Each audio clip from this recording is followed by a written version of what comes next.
Have you ever wondered what it takes to hold power in a world where empires rise and fall with the shifting sands of war, politics, and diplomacy? What happens when two of the greatest powers of the ancient world collide in a struggle for dominance, when civilizations clash in a battle for control over territories that are more than just land, but vital lifelines of survival, trade, and influence? In the 13th century BCE, the ancient world stood on the edge of a precipice. Egypt, the land of the pharaohs, commanded the Nile and held sway over vast territories in Africa and the Levant. But there was one force that could challenge their supremacy: the Hittites. An empire of fierce warriors and strategic brilliance, the Hittites were carving their own path across Anatolia, Syria, and beyond. And when these two colossal forces met, sparking one of the most intense rivalries in ancient history, the earth trembled with the weight of their ambitions. Egypt, under the powerful Ramesses II, known as Ramesses the Great, had already etched its dominance across the Mediterranean and the Near East. The pharaoh's armies were legendary, his influence unparalleled, and his ambition seemed unstoppable. Yet, the Hittites, led by King Muwatalli II, were no ordinary adversary. Their rise to power in the heart of Anatolia, armed with superior military tactics, diplomacy, and a rapidly expanding empire, posed a formidable challenge to Egypt's dominance. At the heart of this clash of titans lay Kadesh, a city that controlled the strategic passageways between Egypt and the Levant, a city whose fate would determine the course of history. For both Egypt and the Hittites, this was no mere conquest. It was a battle for survival, for influence, and for the future of the ancient world. What would happen when these two great powers finally collided? Could one empire crush the other under the weight of its military might, or would both be forced to reconsider the true cost of dominance? The answer, dear listener, will send ripples through the sands of time, and it all begins with the story of Kadesh, the city at the heart of a conflict that would change everything. But this story isn't just about a battle. It's about the legacy of power, the consequences of empire building, and the human cost of ambition.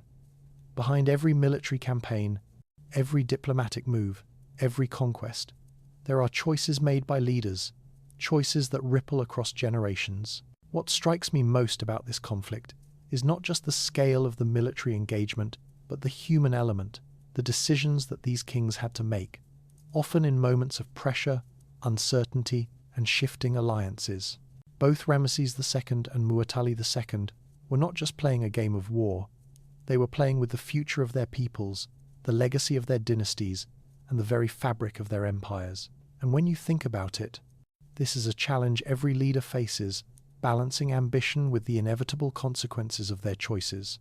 Now, imagine yourself in the shoes of these ancient rulers, standing in the heart of Kadesh, with the weight of two empires pushing against you. What would you do? How would you play your cards in a game where the stakes are nothing less than the future of your civilization? Would you risk everything for the hope of victory? Or would you seek to navigate the complexities of diplomacy and alliances to avoid the inevitable destruction that war brings? In many ways, this battle for Kadesh symbolizes not just the clash of armies, but the inner conflict that every leader faces, the cost of ambition. And it's this very tension that captivates me, the idea that the fate of an entire civilization could rest on the choices of a few individuals, and how those choices ripple throughout history. It's not just about who won and who lost, it's about the price that was paid for that victory. Ramesses and Muwatalli both understood this. They knew that even if they emerged victorious, the damage to their empires, the resources spent, and the lives lost would forever change their civilizations. In that sense, the real victory was not about military might, it was about leadership, vision, and how one navigates the endless tides of history. Let's take a deeper look at this epic showdown and uncover the high-stakes diplomacy, the military genius, and the powerful decisions that led to one of the most defining moments of the ancient world. Before we dive into this explosive tale, make sure to hit that subscribe button and join our growing community. Your support fuels our journey to uncover more hidden stories from the past, and I promise you won't want to miss what's coming next. With your help, we can continue to bring history to life and explore the deep, often untold, stories of the world's greatest empires. The battle for Kadesh wasn't just a physical conflict. It was a clash of ideologies, of visions for the future of the ancient world. Egypt, under Ramesses II, had long seen itself as the protector of the Levant. Its power was built on the wealth of the Nile, its armies were unrivaled, and its empire stretched across vast territories. For centuries, Egypt had maintained its supremacy, standing as the beacon of civilization in the Mediterranean world. But the rise of the Hittites challenged that dominance. The Hittite Empire, based in Anatolia, had slowly expanded its reach across the lands of Syria, pushing into territories that Egypt considered its own. What was once a buffer zone for Egyptian interests was now a contested region, and the prize was Kadesh, a city that stood as the gateway to both Egypt and the Hittite heartlands. The Hittites, led by Muwatalli II, were not just another neighbouring kingdom. They were a rising power with ambitions of their own. Their military tactics, honed in the rugged terrain of Anatolia, had made them a force to be reckoned with. They had mastered the art of warfare, integrating chariots into their strategy with a level of expertise that rivaled Egypt's own military innovations. As the two empires faced each other in Kadesh, it wasn't just the soldiers on the battlefield who mattered. The fate of this city would be decided not only by the clash of steel, but by the unseen hands of diplomacy, espionage, and strategy. Both empires had spent years preparing for this moment, with spies, diplomats, and military commanders working tirelessly to outmaneuver the other. Ramesses, ever the bold leader, believed that a decisive military victory would cement his legacy. He had long been hailed as a warrior king, and his reputation was on the line. The Hittites, on the other hand, were playing a more subtle game. Their objective was clear, not just to win, but to destabilize Egypt's hold on the region and to assert their own influence over the Levant. The balance of power in the ancient world was teetering, and Kadesh would be the fulcrum. But what was Kadesh really worth? Why would two of the most powerful empires of the ancient world expend so much effort, resources, and blood over this one city? Kadesh wasn't just a strategic location. It was a symbol of power, a gateway between east and west, north and south. Its position on the Orontes River gave it control over vital trade routes that connected Mesopotamia, Anatolia, and Egypt. Control of Kadesh meant control over the region's wealth, commerce, and military movements. Both empires knew this. For Egypt, the loss of Kadesh would mean a shift in the balance of power and possibly the end of their influence in the Levant. For the Hittites, winning Kadesh would mark their ascension as the dominant force in the region, a victory that would solidify their place in the history books. As the two armies prepared for battle, each side believed it was on the verge of a game-changing victory. Egypt's forces were massive, numbering around 20,000 men, but the Hittite army was not far behind, with an estimated 50,000 soldiers. Both sides employed cutting-edge military technologies, chariots, archers, and siege weapons. But what would truly determine the outcome of the battle was not just military might, but how each side played the game of war. In the weeks leading up to the battle, both Egypt and the Hittites had conducted extensive reconnaissance and espionage operations. Spies infiltrated enemy camps, gathering vital intelligence on troop movements, battle plans, and fortifications. Diplomatic envoys from both empires travelled through the region, trying to secure the loyalty of local rulers and vassal states. The battle for Kadesh was not just a clash of armies, it was a clash of intelligence networks, diplomatic maneuvers, and psychological warfare. As the forces of Egypt and the Hittites met on the fields of Kadesh, each side understood that victory wasn't just about military superiority. It was about securing the future, securing influence, resources, and alliances that would shape the course of history for centuries to come. Kadesh wasn't just about who controlled the city, it was about who would control the region, and, by extension, the ancient world. As I reflect on the grand scale of the Battle of Kadesh, I can't help but draw parallels to the struggles we face today. The clash between Egypt and the Hittites wasn't just about brute strength or territory. It was about vision, leadership, and the strategic decisions that shape the course of history. The way both empires approached this battle shows that leadership is far more than just military might. It's about understanding the deeper currents of diplomacy, alliances, and the psychological warfare that plays out behind closed doors. What strikes me, as I dive into this story, is how much the leaders, Ramesses II and Muwatalli II, had to grapple with their own personal ambitions.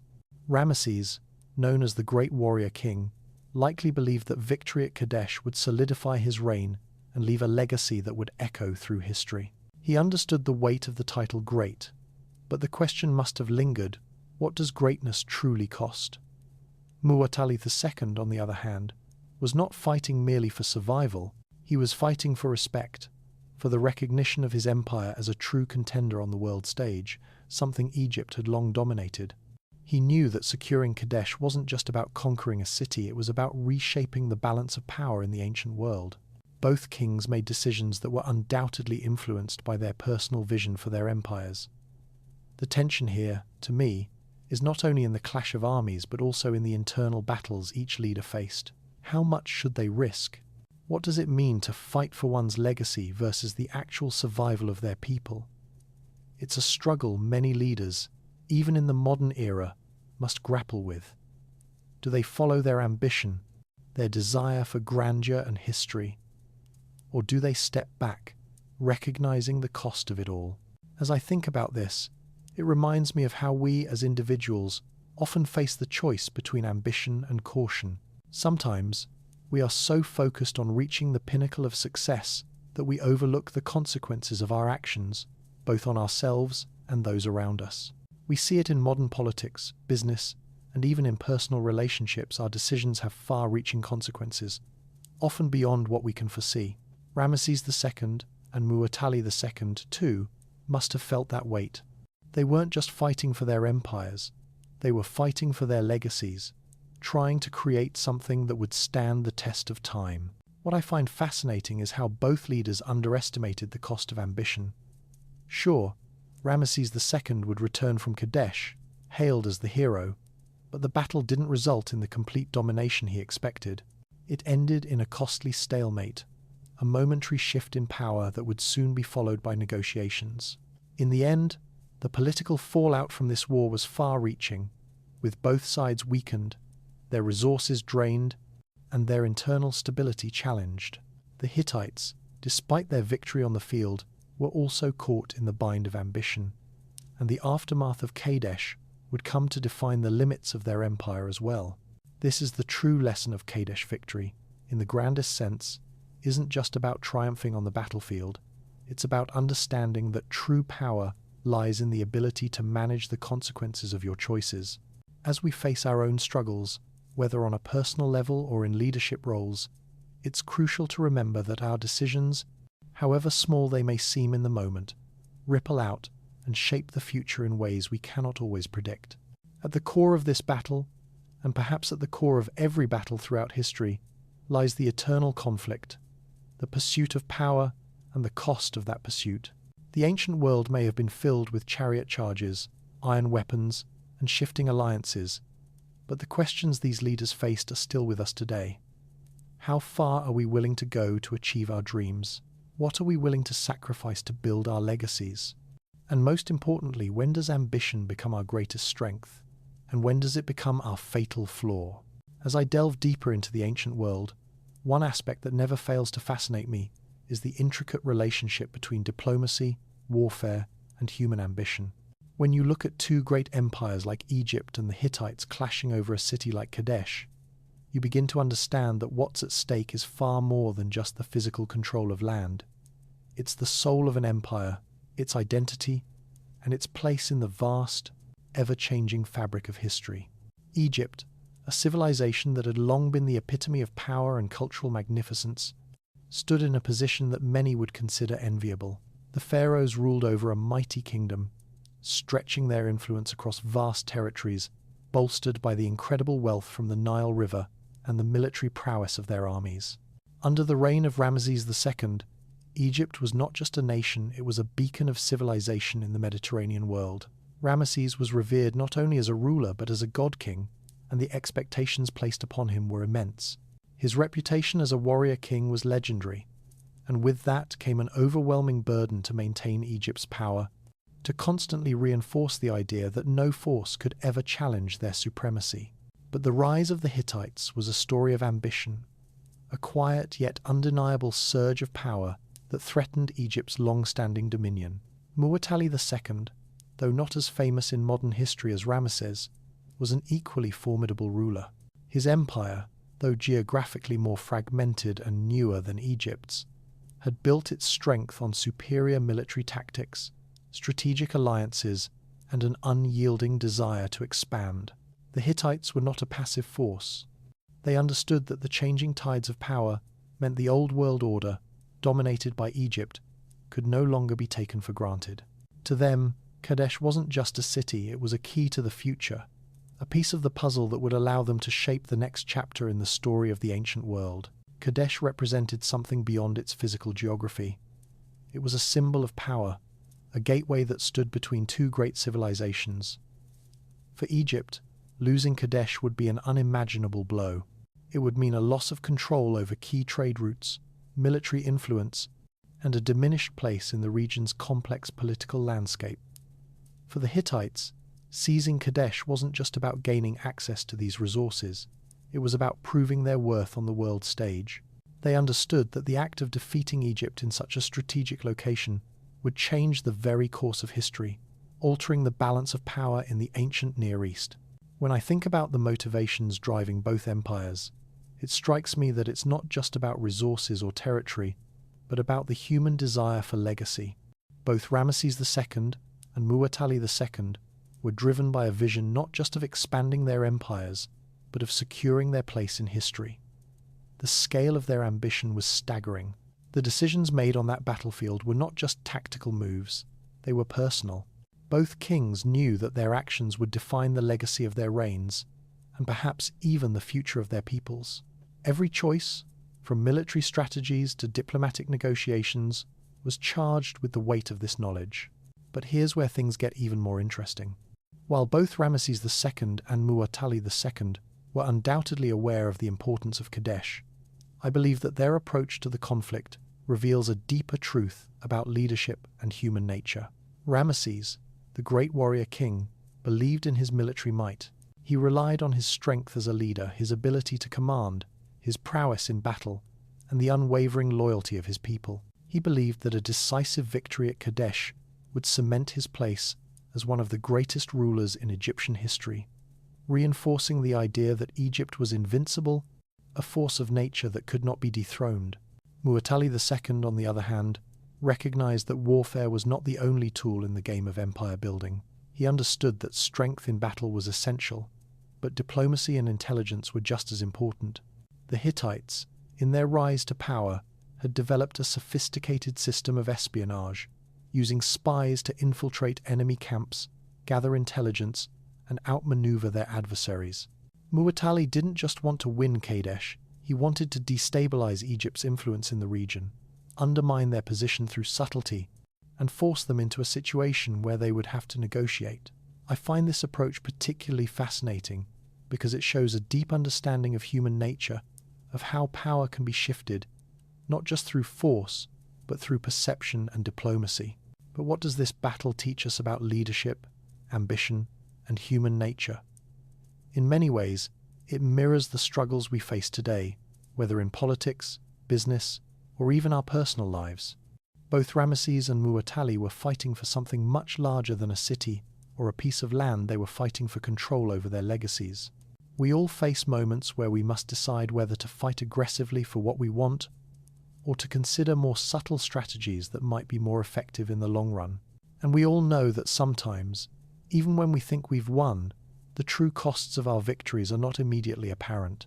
I can't help but think that this battle for Kadesh, while it may have seemed like a straightforward military conflict at the time, was, in fact, a symbolic struggle for something deeper, the struggle to define the future.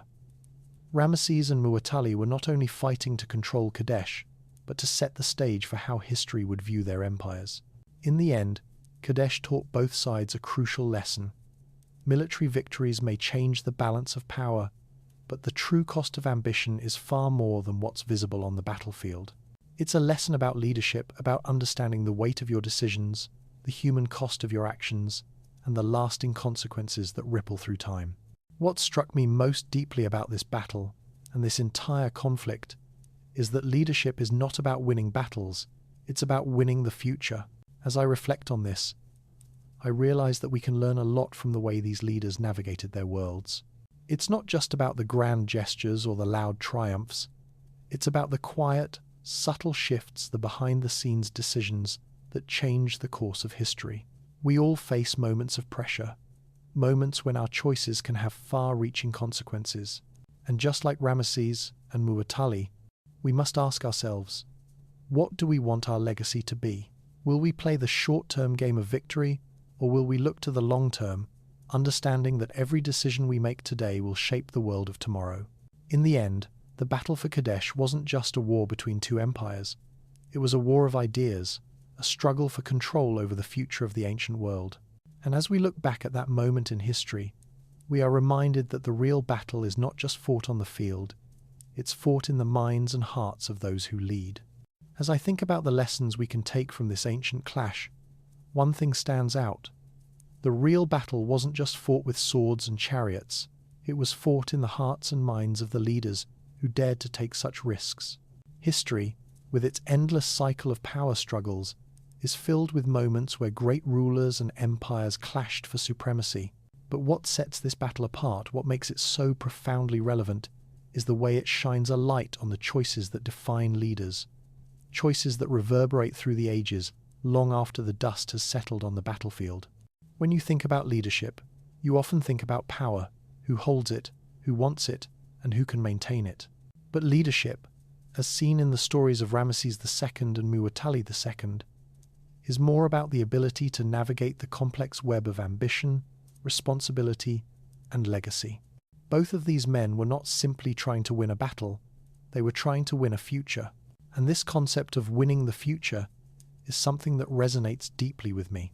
In the case of Ramesses II, he was fighting not only for the present, but for how he would be remembered, how his name would be etched in the annals of history. He was aware that his legacy was at stake. The scale of his ambition, the pressure he faced, and the need to uphold Egypt's power and reputation pushed him to pursue an all-out military victory.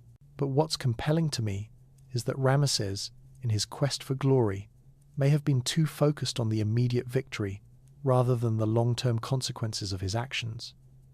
Victory, in his eyes, meant maintaining Egypt's unrivaled dominance and solidifying his name as one of the greatest pharaohs in history. And yet the cost of this pursuit of what he deemed success was far more than he likely realized in the moment. Muwatalli II, on the other hand, reminds me of the wisdom of playing the long game. Unlike Ramesses, who saw direct military confrontation as the path to cementing his legacy, Muwatalli understood that true leadership isn't only about military might. It's about understanding the nuances of power, how diplomacy, intelligence, and alliances can shape the future just as decisively as any battle. Muwatalli's approach was quieter, more subtle. He didn't need to prove his strength through outright conquest alone. He knew that by destabilizing Egypt and forcing them into negotiations, he could achieve his goals with far less bloodshed. This reflects something that I often think about in leadership today: the importance of strategy over brute force. In our own lives, whether in business, personal development, or relationships, there are times when we can achieve our goals through negotiation, patience, and strategic alliances, rather than forcing our way through sheer willpower. The battle for Kadesh was, at its core, a battle for the future, a struggle to define the trajectory of not only Egypt and the Hittites, but of the entire ancient world. And yet, what strikes me the most is the realization that, despite their immense power, both Ramesses II and Muwatalli II were just men.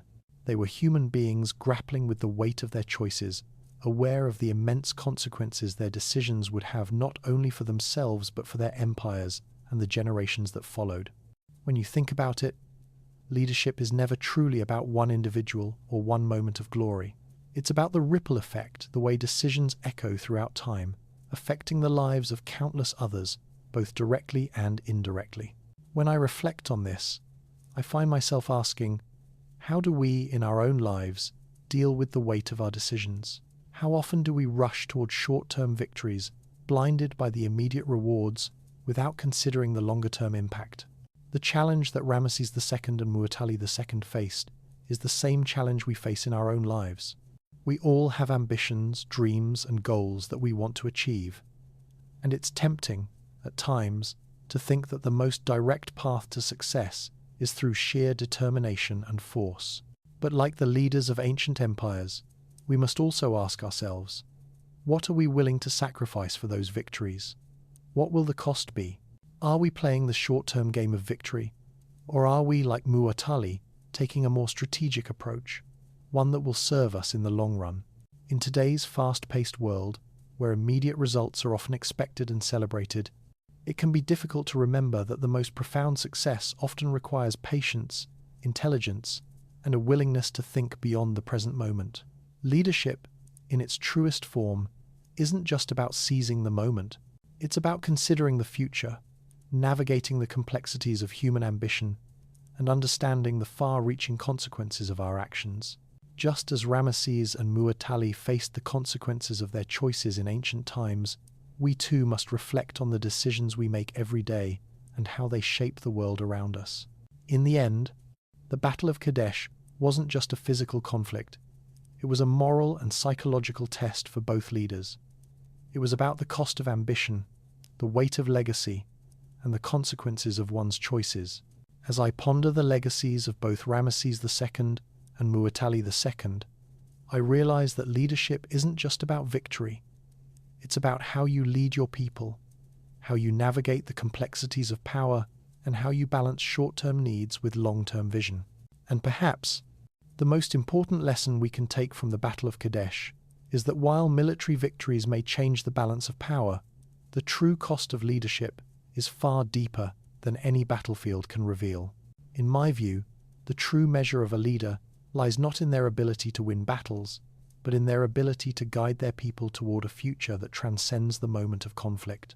It's about setting a course for tomorrow, understanding that every decision today shapes the world that will be inherited by those who come after us.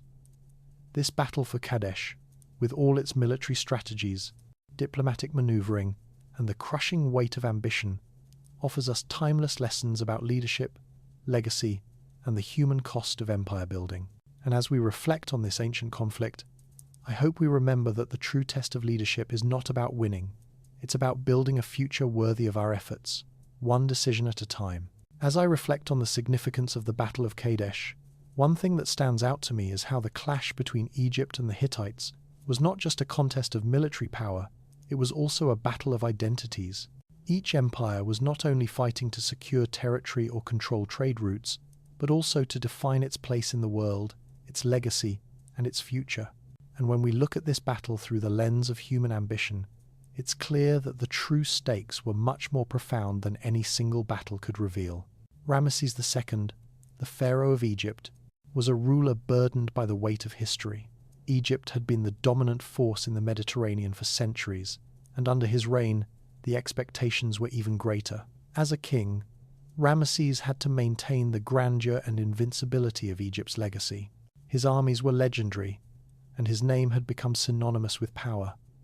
But what strikes me is that despite all his might, despite the resources at his disposal, Ramesses was still vulnerable.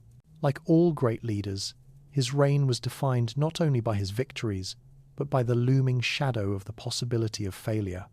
Every time a king steps onto the battlefield, they risk not only the lives of their soldiers, but the very stability of the empire they are trying to protect. On the other side of this epic struggle was Muwatalli II of the Hittites, a king who didn't have the luxury of Egypt's long history or its established power. The Hittite Empire was a rising force, still in the process of consolidating its strength. What fascinates me about Muwatalli is that he understood something that Ramesses perhaps overlooked in his confidence: the power of perception. Muwatalli knew that to challenge Egypt, he couldn't rely solely on military strength. He had to use diplomacy, intelligence, and psychological warfare as tools to undermine Egypt's position in the region. In many ways, Muwatalli's strategic genius lay not just in his ability to field an army, but in his ability to destabilize his enemy from within. by making them question their own invincibility. But what truly struck me about the motivations of both kings is how much of their leadership was driven by personal legacy. It wasn't enough for Ramesses to simply secure Kadesh. He needed to prove that Egypt was the eternal power of the ancient world. For Muwatalli, it wasn't just about defeating Egypt, it was about reshaping the future, carving out a space for the Hittites in the annals of history. Both kings, though very different in their approach, were bound by the same human desire: to be remembered as the ruler who shaped the course of their empire, to leave a legacy that would stand the test of time. In a way, this ambition reminds me of the modern world, where we all struggle to find our place. The Battle of Kadesh, in all its grandeur, is a story that speaks to the human condition. It's not just about empires, it's about the individual battles we all fight internally and externally. How often do we make decisions in our own lives, big or small, with the weight of legacy on our shoulders? How often do we, like Ramesses, feel the pressure to uphold the image of invincibility, even when the odds seem insurmountable? And how often do we, like Muwatalli, look for ways to challenge the status quo, to fight not with brute force, but with strategy, intelligence, and calculated risk?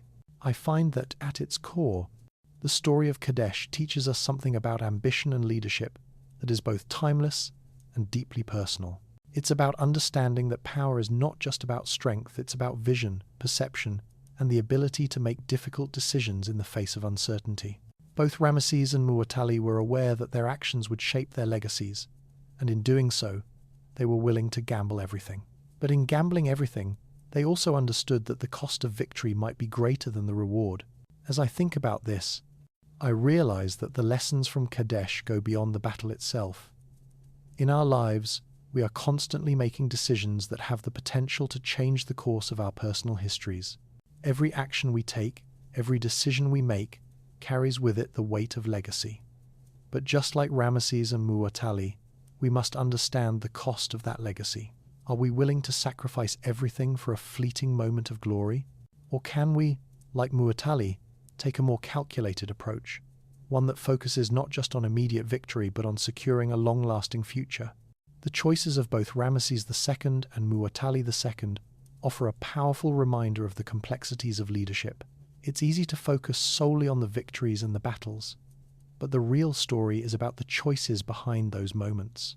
As much as Ramesses wanted to secure Egypt's dominance, and as much as Muwatalli wanted to challenge it, both kings were caught in a deeper struggle, the struggle to leave a mark on history, to be remembered as the rulers who changed the world. And in the end, the Battle of Kadesh wasn't just a contest of military strength.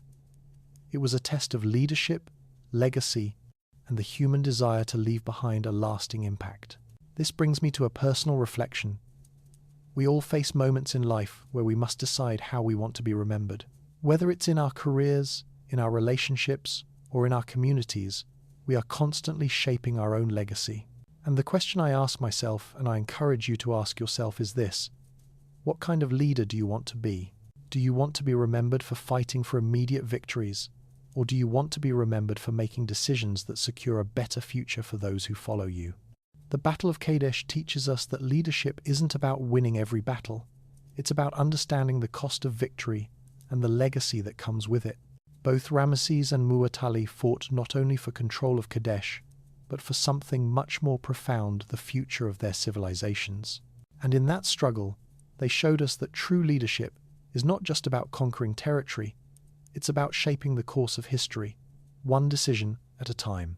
Reflecting further on the Battle of Kadesh, I find it incredibly compelling how it wasn't just a physical confrontation between two military giants, but a profound battle over the very essence of identity and vision for the future.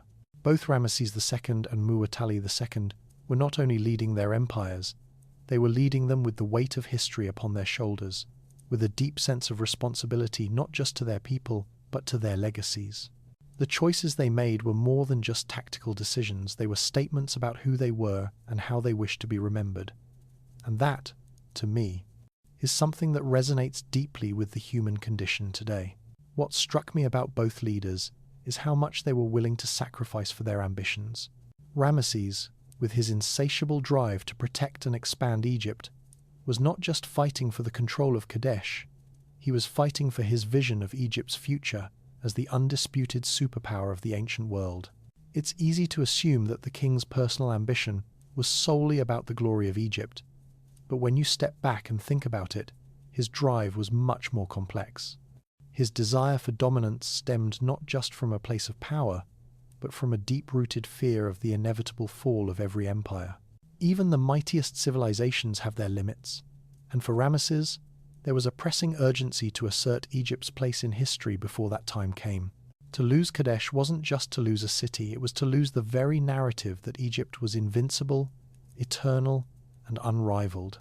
Muwatalli II, on the other hand, understood something that Ramesses might have underestimated: the fragility of power. While Egypt had been basking in the glow of its long history, the Hittites were still on the rise. Muwatalli's challenge wasn't merely to fight Egypt, it was to challenge the world order that had been dictated by Egypt for centuries. The Hittites were not yet an empire that could boast a history comparable to Egypt's, but Muwatalli understood that empires are not built solely on past victories, they are shaped by what a leader does in the present.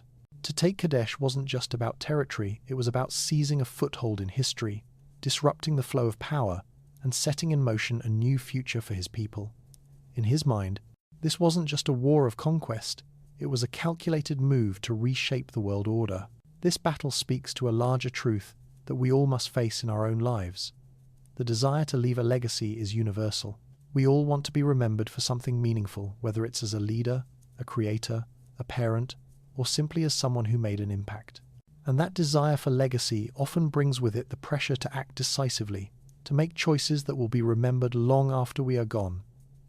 But there's a deep cost to that kind of ambition. It's easy to look at leaders like Ramesses and Muwatalli and see them as figures of power and prestige, but behind their decisions were real human struggles, the kind of struggles we all experience when we face the magnitude of our choices. For Ramesses, the decision to go to war wasn't just about defending Egypt, it was about protecting the mythology of Egypt itself. It's easy to talk about empires and nations as if they are abstract concepts, but the truth is that they are made up of people, their hopes, fears, and dreams.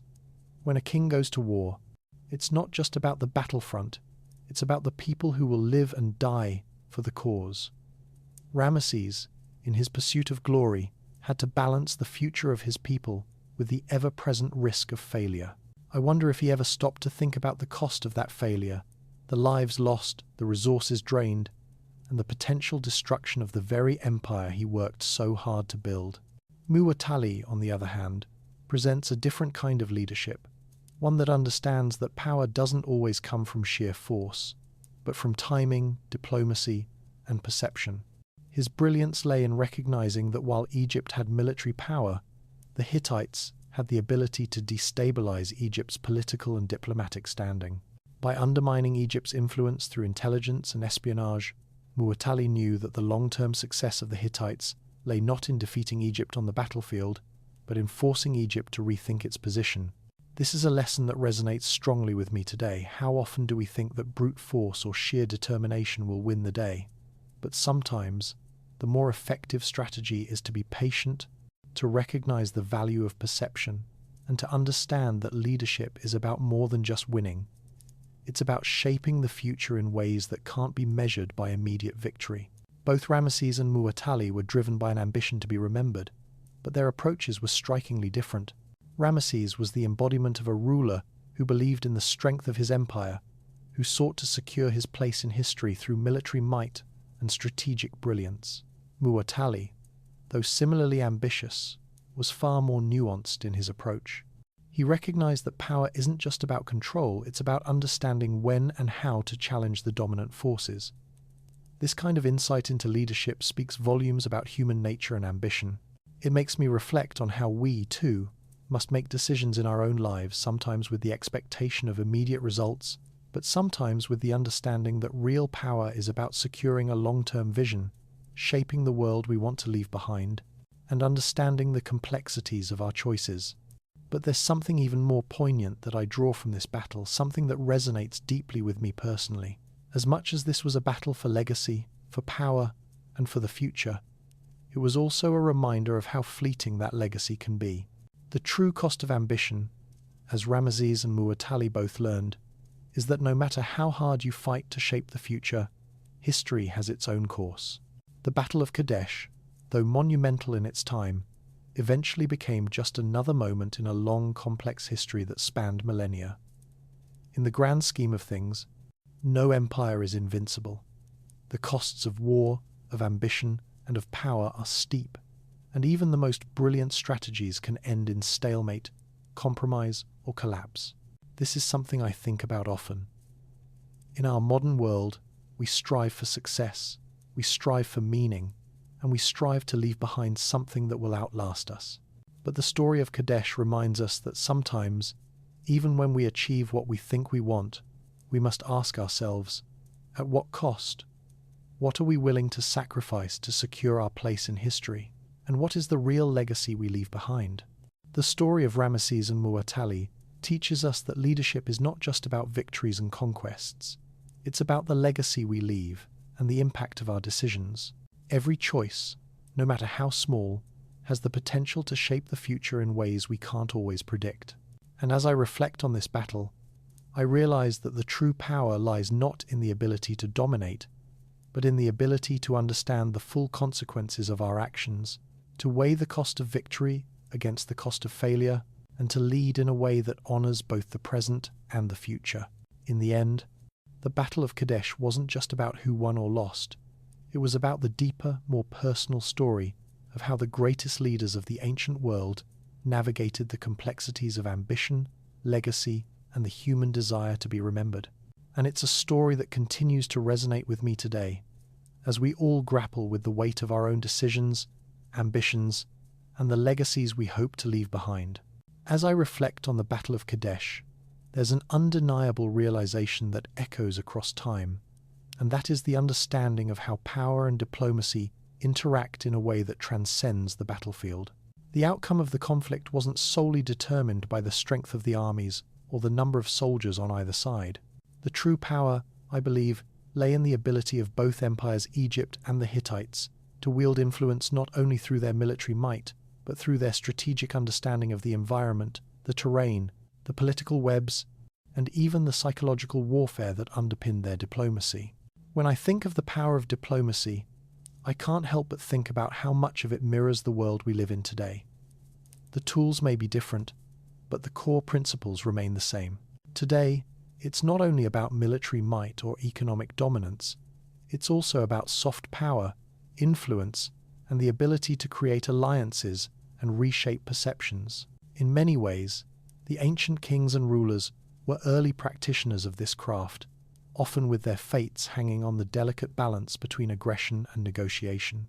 In Kadesh, both Ramesses II of Egypt and Muwatalli II of the Hittites were playing a long game, a game of perceptions and intentions, where the stakes were higher than mere control over a city. Ramesses II's approach to the battle was one that I deeply admire for its sheer boldness and audacity. He saw Kadesh as more than just a city. To him, it was the linchpin to maintaining Egypt's dominance in the ancient world. But in his quest for an unshakable legacy, what struck me was the level of hubris that came with such absolute certainty. Ramesses didn't just want to win, he wanted to be remembered as the invincible ruler who commanded the forces of nature, as though he were destined to triumph no matter the odds. But even the greatest of leaders, I believe, must confront the limits of their power, and the risks of overconfidence are something that all rulers, whether ancient or modern, must heed. What fascinated me about Muwatalli II's strategy was how he employed diplomacy as a weapon. The Hittites were not in the position of strength that Egypt had enjoyed for centuries, but Muwatalli understood the importance of perception. He knew that if he could weaken Egypt's position diplomatically and through psychological warfare, he could disrupt their perception of invincibility. His use of spies, his effort to influence local rulers, and his strategic use of military force to offset Egyptian superiority in numbers were not just military tactics. They were an embodiment of a subtle yet powerful diplomatic game. Muwatalli didn't need to outnumber Ramesses' forces. He understood that warfare was not just about defeating an enemy. It was about making them doubt their own power, to destabilize their confidence, and disrupt their sense of control. But what does all of this teach us about leadership power, and legacy. To me, it's a profound lesson about the balance between strength and vulnerability. Ramesses had the military strength, the wealth, and the sheer numbers to overwhelm many of his enemies. Yet his greatest weakness was the very strength that had made Egypt so powerful: its history. The legacy of Egypt, its reputation as the eternal civilization, placed immense pressure on Ramesses to maintain that image. And in doing so, perhaps he underestimated the power of perception, the ability of others to shape his empire's narrative through subtle means. He was forced to confront the reality that even the most powerful civilizations could be vulnerable to shifting tides. The story of Kadesh is not just the tale of a battle. It's a story of the limits of power, the fragility of empires, and the constant tug-of-war between military might and diplomatic maneuvering. Muwatalli, in contrast, embodied a different type of leadership, one that acknowledged the delicate, often unseen forces that shape power. He did not seek to challenge Egypt head-on with brute strength. He knew that diplomacy and psychological warfare could undermine the Egyptian empire in ways that no military campaign could achieve on its own. Muwatalli understood that the most important battles were fought not in the field, but in the corridors of power, where alliances were forged, secrets were exchanged, and perceptions were shaped. It's this nuanced approach to power that I find most inspiring. His victory wasn't necessarily in defeating Egypt outright. It was in forcing Egypt into a corner, making Ramesses question his invincibility, and leaving the pharaoh with a strategic choice between diplomacy and all-out war. When I reflect on the broader implications of Kadesh, I can't help but see the lessons that echo in today's world. Leaders today still face the same fundamental challenge that Ramesses and Muwatalli did: how to balance power, perception, and diplomacy. The battle for Kadesh reminds us that victory doesn't always come from overwhelming force. Sometimes, true leadership lies in knowing when to engage and when to step back, to play the long game, and to understand that the true cost of power is not just measured in military victories, but in the ability to make decisions that resonate far beyond the battlefield. For Ramesses, Kadesh was an opportunity to solidify his place in history as a conqueror, as the unchallenged king of Egypt. But what strikes me about his legacy is that, in his pursuit of glory, he may have failed to recognize the deeper, quieter power of diplomacy, the kind of power Muwatalli wielded so effectively. The fact that Egypt and the Hittites reached a diplomatic stalemate after Kadesh suggests that, despite all the bloodshed and all the sacrifices, both empires had come to realize that true control was not achieved through military might alone. It was achieved through the complex dance of diplomacy, intelligence, and negotiation. Ramesses may have won the battle, but Muwatalli's ability to force Egypt into a diplomatic solution was, in many ways, the true victory. For me, this raises a key question. In our own lives, how often do we think that power can only be asserted through force, aggression, or sheer dominance? How often do we forget that the subtler, quieter victories, those of perception, diplomacy, and calculated risk, are often the ones that shape our future in ways that brute strength never could? Leadership isn't just about standing firm in the face of opposition. It's about understanding when to push forward, when to hold back, and when to use the soft power of influence and negotiation to achieve what may seem impossible. In the end, the story of Kadesh is more than just the history of two ancient empires clashing over a city. It's a story of how power is built, maintained, and eventually lost. It's a story of how legacy is shaped not just through victories, but through the wisdom of knowing when to fight and when to talk. And it's a story of how, even in the world of empires and kings, the greatest victories often lie in the art of diplomacy. This lesson is as relevant today as it was thousands of years ago, reminding us that the path to true power is not always through conquest, but through the mastery of perception, influence, and understanding the human dynamics that shape our world. As I reflect further on the events that unfolded at Kadesh, I find myself increasingly drawn to the human element that exists within the political and military machinations of history. It's easy to view great battles like Kadesh as abstract conflicts of power, where one side triumphs over the other, and the outcome determines the future of nations. But the more I think about it, the more I realize that these grand stories are not merely the result of the clash of armies. They are reflections of human desires, fears, and the legacy that each leader strives to leave behind. This is where the true depth of the Kadesh battle lies. It speaks not just to the struggle for power, but to the internal battles that define who we are as individuals and leaders. In many ways, both Ramesses II and Muwatalli II were battling for something that transcended mere political control. They were fighting for a sense of purpose and validation. What struck me in reading about these kings is the emotional weight of their actions. Ramesses, the mighty pharaoh, is often portrayed as a towering figure in history, an emperor with unparalleled authority. But what is sometimes overlooked is the deep human struggle that he must have faced. He was not only a leader of armies, he was a leader of a people, and the expectations placed upon him were immense. Every victory he won, every battle he led, carried with it the weight of an entire nation's identity and history. And yet, beneath that facade of invincibility, there was also the very real fear of failure, the fear of watching the empire crumble under the pressure of its own expectations. For Muwatalli, his journey was very different. He wasn't burdened by centuries of imperial grandeur, but his ambitions were just as weighty. As the ruler of a rising empire, Muwatalli was not simply looking to carve out territory or control trade routes. His desire was to shape the future, to prove that the Hittites, once considered a lesser power, could stand shoulder to shoulder with the great civilizations of the ancient world. In some ways, Muwatalli's actions at Kadesh remind me of the modern-day underdog, someone who, despite limited resources, uses intellect and ingenuity to outmaneuver those who are stronger. Muwatalli's use of psychological warfare, his reliance on espionage and diplomacy, and his ability to play the long game are not just the tactics of a king, they are the tactics of a visionary. It's this kind of subtlety and foresight that I find inspiring, as it demonstrates the power of strategy over brute strength. But beyond military strategy and diplomatic cunning, what resonates most deeply with me is the emotional cost of leadership. Both Ramesses and Muwatalli were not just kings, they were human beings, navigating the complexities of their own desires, insecurities, and fears. And their leadership was inevitably shaped by these internal struggles. Ramesses may have been a great warrior, but his battles were not only fought on the battlefield. Every decision he made came with the weight of his father's legacy, his people's expectations, and his own personal aspirations. In many ways, I see Ramesses as a man who, despite his outward strength, was constantly grappling with the idea of what it meant to be a leader not just in the eyes of his people, but in the eyes of history. How often do we, in our own lives, feel the pressure of external expectations? How often do we find ourselves trying to prove our worth, not just to others, but to ourselves?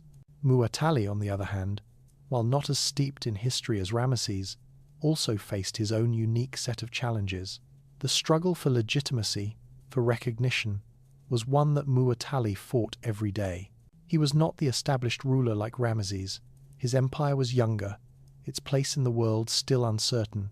And yet, what fascinated me most about Muwatalli was his ability to navigate these uncertainties with a sense of grace and calculation. He understood that leadership was not about controlling everything. It was about making the right decisions at the right time, even when the odds seemed insurmountable. In some ways, Muwatalli's ability to strategize and outthink his opponents reminds me of the power of patience and perseverance. It's a reminder that success often lies not in the immediate moment of victory but in the quiet, behind-the-scenes decisions that shape the outcome of a struggle. What Kadesh ultimately teaches me is the invaluable lesson of understanding the cost of ambition. Both kings, in their pursuit of greatness, had to face the consequences of their choices. Ramesses, in his determination to uphold Egypt's grandeur, found himself in a struggle that cost his people dearly. The battle at Kadesh, while a significant military engagement, also came with a profound emotional toll. The lives lost, the resources spent, and the deep psychological impact of the battle must have weighed heavily on him. And yet, despite all that, Ramesses walked away with his empire intact, though not without scars. This, to me, speaks to the true cost of leadership. It is not just about the victories you achieve, but about the sacrifices you make along the way. And even in the face of a battle that seemed to define his reign, Ramesses had to come to terms with the fact that, In some ways, the greatest victory of all was not in defeating his enemy, but in preserving his legacy through diplomacy.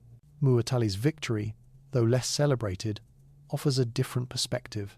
For him, the struggle was not just about winning Kadesh, it was about changing the narrative. His ability to force Egypt into a diplomatic settlement after the battle speaks to the true power of strategy over force. In some ways, Muwatalli's decision to avoid a complete military victory and instead pursue a diplomatic solution speaks to the power of humility and the importance of knowing when to back down. It reminds me that leadership is not always about dominating or forcing others to submit. Sometimes, it's about knowing when to stand firm and when to seek peace. It's a lesson that many modern leaders could learn from, especially in a world where the temptation to resort to conflict is ever present. As I reflect on these ancient rulers, I can't help but wonder how many of us, in our own lives, face similar struggles. How often do we find ourselves caught between ambition and humility, between the desire for power and the need for diplomacy? We are all leaders in our own right, whether it's leading a family, a team, a business, or even ourselves. The lessons from Kadesh are universal. They teach us that leadership is not about power alone. It's about understanding the impact of our decisions, balancing strength with wisdom, and knowing when to fight and when to seek compromise. In the end, the Battle of Kadesh is not just a tale of two empires. It's a timeless story of leadership, ambition, and the human spirit. Both Ramesses II and Muwatalli II showed us that the path to greatness is not always through war. It's through the ability to navigate the complexities of human nature, to balance the demands of the present with the long-term consequences of our actions. Kadesh reminds us that the true measure of leadership is not found in the victories we achieve, but in the legacy we leave behind and in the choices we make along the way. The lessons of Kadesh are as relevant today as they were thousands of years ago, reminding us that leadership is not about conquering the world, it's about understanding the world and, more importantly, understanding ourselves. As I immerse myself in the events surrounding the Battle of Kadesh, I find myself reflecting not just on the historical facts and the military strategies involved, but also on the deeper, often unspoken forces that shape history, the driving motivations, the emotions, and the human nature that define leadership, ambition, and legacy. The conflict between Egypt and the Hittites was not merely a clash of armies. It was a clash of civilizations, of worldviews, of personal destinies woven into the grand tapestry of time. Both Ramesses II and Muwatalli II, despite their apparent differences in approach, were united in their desire for something far greater than just victory. They were fighting for their place in history. What strikes me most about this battle is how it forces us to confront the central paradox of leadership. Both Ramesses and Muwatalli were men of incredible power, commanding vast empires with armies at their disposal. Yet their greatest battles were not fought in the fields of Kadesh, they were fought within themselves, in their minds and hearts. At the core of their actions was an innate desire to be remembered, to shape their legacies, and secure their place in history. This universal desire for legacy is something we can all relate to, no matter our position in life. We all want to leave a mark on the world, to be remembered for something meaningful. And the stakes of Kadesh, the lives lost, the resources spent, the years of diplomacy and espionage, all of it was driven by the pursuit of a future that each king believed would define their legacy for millennia. In reflecting on Ramesses, I am struck by the sheer weight of his role as the ruler of Egypt. Egypt was, in many ways, the heart of the ancient world. The Nile River, the immense wealth, the culture, the religion, everything revolved around Egypt's dominance. Ramesses was not only a king, but a symbol of that dominance. His decisions didn't just affect the lives of his people, they shaped the identity of an entire civilization. In many ways, I feel that Ramesses, despite his immense power and success, was also a man weighed down by the expectations of his people, the legacy of his ancestors, and the fear of failure. He had to constantly live up to the ideal of the pharaoh, a god-king, above reproach, and invincible. This, I believe, is where the tension in his leadership lies. How could a man so mighty, so revered, be vulnerable? How could Ramesses reconcile the deep sense of invincibility that comes with absolute power with the very real possibility of defeat? When I think about this, I'm reminded of the way we often place our leaders on pedestals, expecting them to be perfect, impervious to the pressures of the world. But the truth is that every leader, whether ancient or modern, must grapple with the same question. What happens when the weight of power threatens to crush you? For Ramesses, the battle for Kadesh was not just about defeating Muwatalli or securing Egypt's borders. It was about proving to the world, and perhaps to himself, that Egypt was still the greatest civilization on earth. But in his pursuit of glory and eternal dominance, I wonder if he underestimated the strength of perception. The belief in his invincibility, which had propelled him to great heights, became, in the end, his Achilles' heel. It wasn't the military might of his forces that faltered, it was his perception of himself, the illusion of invulnerability, that was shattered at Kadesh. Then there's Muwatalli too, a king whose ambitions were different, but equally profound. He did not have the luxury of Egypt's long-standing dominance. The Hittite Empire was young, still carving out its place in the world, and Muwatalli's reign was shaped by a desire not just to secure land but to secure recognition and respect. Unlike Ramesses, who saw Kadesh as the key to Egypt's eternal supremacy, Muwatalli saw it as the key to reordering the balance of power in the ancient world. What I find most compelling about Muwatalli's approach is his use of diplomacy not just as a tool for negotiation, but as a weapon in its own right. Muwatalli was a master of perception, using psychological tactics, espionage, and alliances to destabilize Egypt without engaging in direct confrontation. His strategy was not one of brute force, but of subtlety and finesse. I can't help but admire this strategy, as it speaks to the power of diplomacy and intelligence in shaping the course of history. Muwatalli didn't just win a battle, he changed the narrative, making Ramesses question the very foundations of Egypt's power. What I find most remarkable about both leaders is that they understood the deeper forces at play. It wasn't just about the conquest of land or the accumulation of wealth. It was about controlling the narrative, defining the legacy. In that sense, both Ramesses and Muwatalli were not only battling each other, they were battling time itself. They were trying to etch their names into the annals of history to ensure that their reigns would be remembered as the ones that defined an era. And I think that this is a powerful lesson for all of us. In our own lives, we are constantly faced with choices that define the course of our futures. Like Ramesses and Muwatalli, we all have moments where we must decide what kind of legacy we want to leave behind. Do we pursue immediate victories, or do we make decisions with an eye on the long term, shaping a future that will outlast us? This battle, as much as it was about two empires fighting for dominance, was also a moment of reflection on the nature of leadership itself. Ramesses, with all his strength, failed to realize the limitations of his power. He relied on his military might and his status as a god-king to justify his actions, but at Kadesh, he was forced to confront the reality that no empire, no matter how powerful, can survive on force alone. It's a humbling lesson, and one that resonates with me deeply. Power, when wielded without wisdom, can lead to destruction. Leadership, I believe, is not about imposing one's will on others. It's about understanding the delicate balance between strength and vulnerability, between action and restraint. Ramesses learned this lesson the hard way, and while his empire endured, the scars left by Kadesh were impossible to ignore. Muwatalli, in contrast, understood that leadership is not just about defeating enemies. It's about understanding the larger forces at play, the shifting tides of politics, the power of perception, and the importance of timing. He knew that the most important battles were often not fought on the battlefield, but in the minds of those who would shape the future.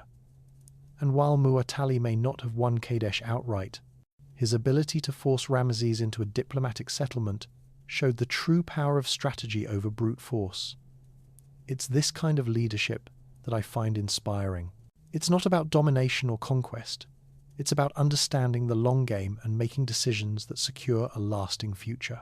As I reflect on the Battle of Kadesh, I'm reminded that history is not just a series of events, it's a series of decisions, each one shaped by the desires, fears, and ambitions of those who make them. Both Ramesses and Muwatalli were leaders of extraordinary ambition, but it was their understanding of human nature, of how to shape perceptions, manipulate power, and navigate the complexities of leadership that ultimately defined the course of their empires. And as I think about my own life, I can't help but draw parallels. In every decision, there is a choice between strength and subtlety, between immediate victory and long-term success. Kadesh teaches us that the true measure of leadership is not found in the battles we win, but in the legacy we leave behind, and in the wisdom to know when to fight and when to negotiate. As I reflect on the Battle of Kadesh and the lessons it offers, I'm struck by how relevant its themes remain today.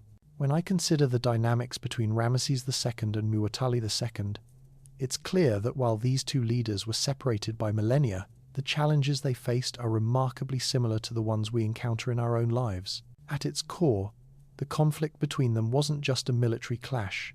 It was a battle of legacies, of defining one's identity and of choosing between the immediate rewards of victory and the long-term cost of one's actions.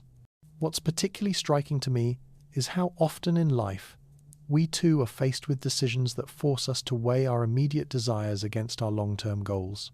Like Ramesses, we sometimes get caught in the rush of ambition, the pressure to prove our worth to others or to ourselves, and the desire to be seen as invincible in the eyes of the world.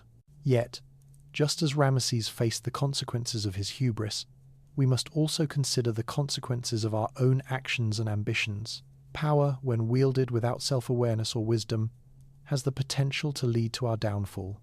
I think about how many of us, myself included, often place so much value on the external markers of success, titles, wealth, recognition, that we forget to consider the deeper, more lasting legacy we're leaving behind. The story of Kadesh serves as a powerful reminder that true leadership isn't about conquering or defeating others. It's about understanding the impact of our choices and how those choices shape the world around us. Ramesses, for all his might, was forced to learn the painful lesson that real power doesn't come from domination alone. It comes from understanding when to fight, when to step back, and when to let diplomacy guide us toward a better outcome. What I find most compelling about Muwatalli is how he used diplomacy not just as a tool, but as a form of power in its own right. It's a lesson that resonates deeply with me. In today's world, so much of what we face isn't just about who has the loudest voice or the strongest position. It's about the subtle power of influence, the ability to guide others' perceptions, and the strategic use of intelligence. Muwatalli didn't need to outfight Ramesses. He needed to outthink him. This kind of strategic thinking, where victory is achieved not through sheer force but through careful negotiation, understanding, and manipulation of the situation, is something I believe we can all learn from. Whether in business, relationships, or personal challenges, the ability to assess the situation and adapt accordingly is an invaluable skill. The lesson from Muwatalli's approach to diplomacy is not just about using others to achieve our goals, but about using our own intelligence, resources, and relationships to influence the world around us. It's about understanding that, sometimes, the most powerful way to win isn't to engage in a battle at all, but to shape the narrative before the battle even begins. It's a reminder that power doesn't always need to be loud or visible. It can be quiet, subtle, and behind the scenes. This form of leadership isn't about forcing others to submit to our will. It's about guiding them to see things from our perspective, creating a vision that others are willing to follow without needing to be coerced. The more I think about the story of Kadesh, the more I realize how much we all have to learn from it. It's a story not just of two kings facing off on the battlefield, but of two men struggling to define themselves and their legacies.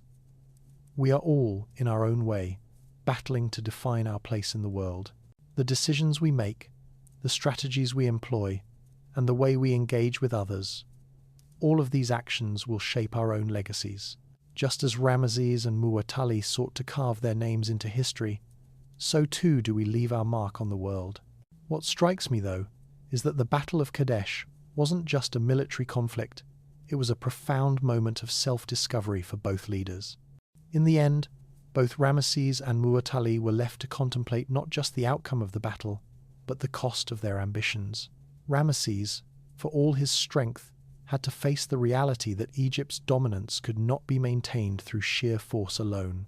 Muwatalli, too, had to confront the limits of his strategy and the recognition that diplomacy, while a powerful tool, could not guarantee total victory. Both men had to reckon with the costs of their decisions, the lives lost, the resources spent, and the toll it took on their civilizations. It was a sobering reminder that the price of power is not just measured in victories, but in the long-term consequences of those victories. As I reflect on this, I realize that it's not just the legacy of Ramesses or Muwatalli that is important. It's the way in which their stories resonate with us today. We all face moments where we must decide how we want to be remembered. Whether it's in our careers, our families, or our communities, we are constantly shaping our legacies. The question we must ask ourselves is, what do we want our legacy to be?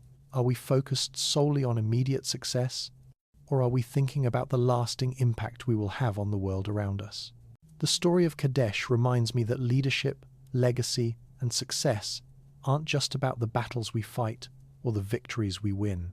They are about understanding the bigger picture, the human connections, the delicate balance of power, and the long-term consequences of our choices.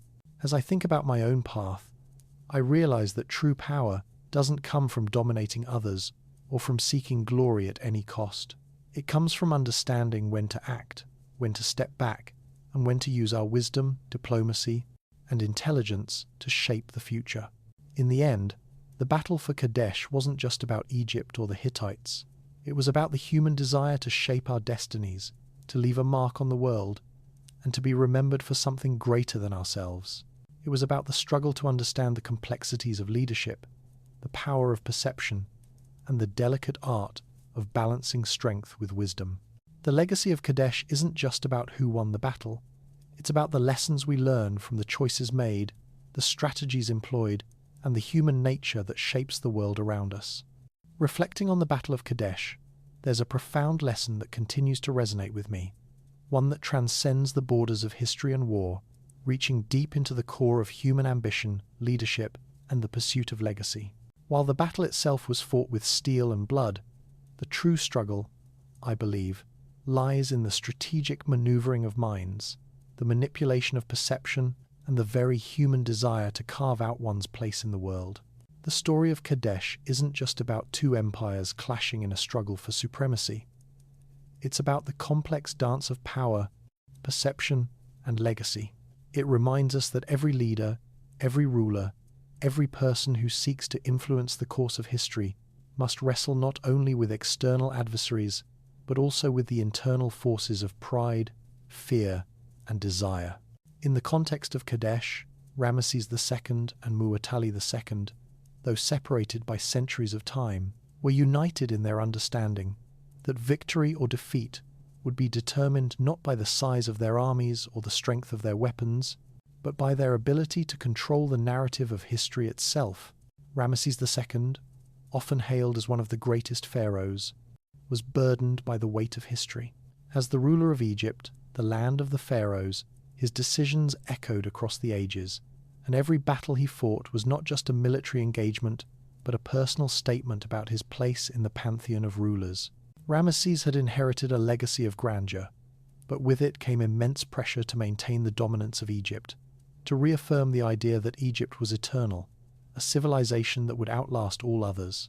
I often wonder, as I reflect on his reign, if Ramesses ever felt the weight of that burden, the expectations that his people placed on him, the need to always appear invincible. There's a certain vulnerability in that pursuit of greatness, a fear that perhaps Ramesses never fully confronted. What happens when an empire's reputation falters? When he set his sights on Kadesh, the stakes were higher than just securing a city. To Ramesses, Kadesh was a symbol of Egypt's eternal power. The city was more than just a strategic location, it was a statement, a confirmation that Egypt still ruled the world. The stakes weren't only about control, they were about proving that Egypt, under his reign, could never be challenged. But as the battle unfolded, it became apparent that the illusion of invincibility could be shattered in an instant, and that no empire, however mighty, is beyond vulnerability. The Battle of Kadesh was a reminder that power, no matter how solid it seems, is never guaranteed. It's a fleeting, fragile thing that can be easily disrupted. This lesson resonates with me, as I often reflect on the fleeting nature of success and power in my own life. We work so hard to build something, to make our mark, but how often do we pause to think about the inevitable decline that must come for everything? And how do we prepare for that? Then there's Muwatalli II, the king of the Hittites, a ruler who didn't have the advantage of Egypt's long-standing dominance. The Hittite Empire was still young, still carving out its place in the world. Muwatalli was not fighting just for land, he was fighting for recognition. He was a man whose ambition burned with the desire to reshape the balance of power in the ancient world. Unlike Ramesses, who could rely on Egypt's history and reputation, Muwatalli knew that his strength lay not in overwhelming military might, but in his ability to manipulate perception, to destabilize Egypt's position through intelligence, diplomacy, and psychological warfare. What strikes me about Muwatalli's approach is how he understood that perception was as important as reality. He wasn't trying to defeat Egypt outright on the battlefield. Rather, he sought to undermine its authority and create doubt in Ramesses' mind. Muwatalli knew that if he could make Ramesses question his own invincibility, he could turn the tide in his favor. And in many ways, that's exactly what he did. Through a combination of espionage, strategic alliances, and calculated moves, Muwatalli forced Egypt into a position where diplomacy, not war, became the key to the outcome. The fact that Egypt and the Hittites reached a diplomatic stalemate after the battle suggests that Muwatalli's strategy had worked. While Ramesses might have won the battle, Muwatalli won the long game, proving that sometimes the most effective weapon in a conflict isn't brute force, but the ability to shift perceptions and control the flow of information. As I reflect on this, I find myself pondering the role that perception plays in our own lives. How often do we, like Ramesses, become so fixated on maintaining our image, on proving our strength, that we fail to see the weaknesses in our own perception? How often do we, like Muwatalli, use subtle strategies to shift the narrative, to bend the world to our will without resorting to force? I believe that the story of Kadesh offers us a powerful reminder that leadership is not about forcing others to submit to our will. It's about understanding the power of perception, the ability to shape the narrative, and the wisdom to know when to fight and when to negotiate. In my own life, I often find myself wrestling with the tension between action and restraint, between the desire to act decisively and the need to step back and assess the situation. There's a certain power in knowing when to hold back, when to let diplomacy guide you, and when to trust that your actions will speak louder than words. I think that's a lesson we can all take from the Battle of Kadesh. Success is not always about overwhelming force. It's about understanding when to apply pressure, when to retreat, and when to use our influence and intelligence to achieve our goals. One of the most significant lessons I've learned from this conflict is the importance of legacy. Ramesses and Muwatalli were not just fighting for control over Kadesh. They were fighting for something much deeper: their place in history. Both men were keenly aware that their actions would define their legacies, and that those legacies would be shaped not only by their victories, but by their ability to navigate the complex dynamics of power, perception, and diplomacy. I think we all struggle with the desire to leave a lasting impact, to be remembered for something meaningful. We want to know that our lives, our actions, our decisions matter, and in that struggle, we often face the same choices that Ramesses and Muwatalli faced. Do we fight for immediate victory, or do we consider the long-term consequences of our actions? The Battle of Kadesh reminds us that while immediate success might feel good in the moment, the real question is what kind of legacy we leave behind. Are we content with a short-lived victory, or do we strive to create something that will endure beyond our time? As I continue to reflect on the lessons of Kadesh, I am reminded that leadership is not just about the actions we take in the moment. It's about understanding the deeper forces at play, the desires, fears, and ambitions that shape us. Ramesses and Muwatalli both knew this on some level, but it wasn't until the Battle of Kadesh that they were forced to confront the reality that power, perception, and legacy are inseparable. The battle wasn't just about who controlled the city, it was about who could shape the future. This lesson, I believe, is one we can all carry with us. Whether in our personal lives, our careers, or our relationships, we are constantly faced with decisions that will shape our futures.